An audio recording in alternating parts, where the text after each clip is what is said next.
আমাদের তো নোটিশ দিয়েছিল, তারপরে আমরা যখন বুথ প্রেসিডেন্ট আমাদের অমিত দা, উনি যথেষ্ট আমাদের সাহায্য করেছেন ওনার দিয়ে। তারপরে আমাদের মণ্ডল প্রেসিডেন্ট সমদা, ওরা যথেষ্ট চেষ্টা করেছিল আমাদের যেভাবে হোক রাখার জন্য, কিন্তু এই জায়গাটা অ্যাকচুয়ালি সরকারি জায়গা, তো সে তো সম্ভব না।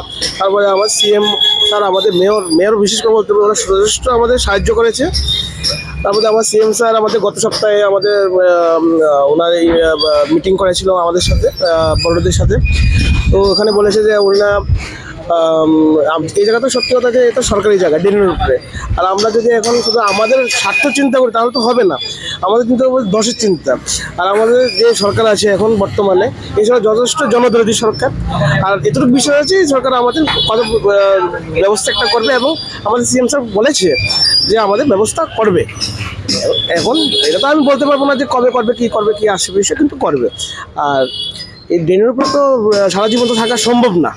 হ্যাঁ, তো এখন আমরা যখন সিএম স্যার বলেছে, তারপরে এটা কোনো কথা থাকতে পারে না, তাই আমরা উইলিংলি নিজেরাই এটা সরিয়ে নিচ্ছি। কতটা দোকান রয়েছে?